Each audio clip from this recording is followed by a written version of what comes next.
ngayon, malalaman natin kung full tank yung tanke. Kung makikita nyo may tape. Okay. Kaya after ng dive, huwag yung ibabalik to. Otherwise, may ibang gagamit. Okay, so, meaning, Gamit na. Okay. Ang unang titingnan is kung may o-ring. Kung mayroong o-ring yung tanke natin. Okay. And then, kung hindi kayo sigurado sa dive center, try nyo muna kung ang hangin is fresco. Kasi minsan may parang oily na siya. Open ng konti. Okay yung kamay.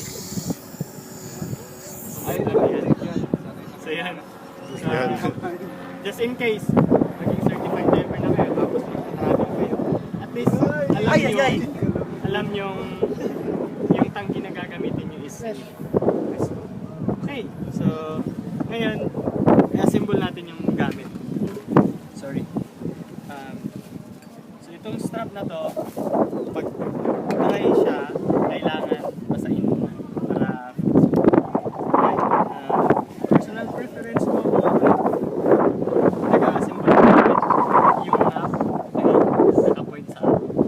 Then itong opening nasa right side. Okay, pag hawak ko sa DCD, nakahawak sa plastic. Okay, yung container. Slowly. Virgin style. Virgin style. Tapos, Alam na alam. okay. So, before mo siya i-lock, make sure nasa proper position siya. Okay. Malalaman natin nasa proper position siya. Kung ganito yung ginagamit mo, plastic, hindi ko siya pantay. Okay, kasi lalagyan mo siya nito. Masyado na pantay. Okay. So, pag okay na siya, naka-point, okay, gamitin yung mga lock niya. Okay. Tapos, right. Okay. I-check mo siya kung nasa tamang grip. Lagay sa gitna. At least safe yung mabigat yan. Okay, pag okay na, susunod na gagawin natin is ilalagay natin na rin. Ngayon medyo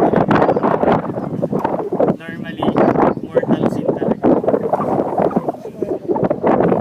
Kaya, again, ginagamit ko, technique ko, ilalagay ko dito sa para safe. Okay, kasi open siya, mayroon siyang dust cap. Then, pag nilagay nyo sa kamay nyo, make sure itong dalawang hose, regulator is nasa right side.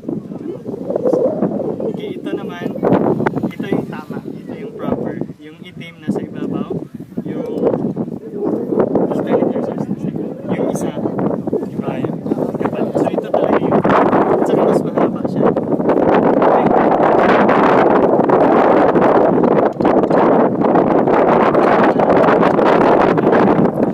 Ilagay mo siya hand tight.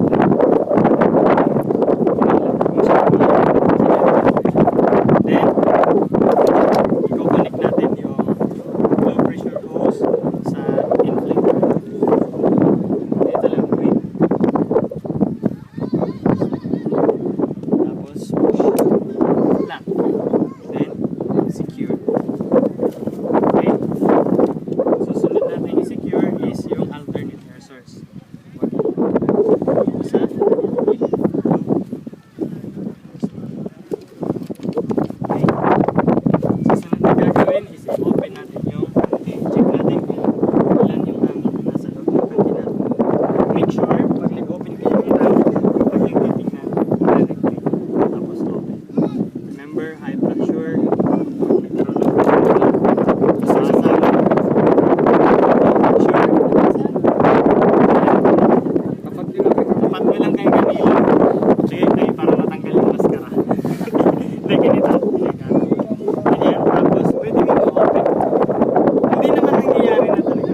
ito hangin, ito. Ito yung dip gauge. Ah, ito ito. naman Ah. yung compass.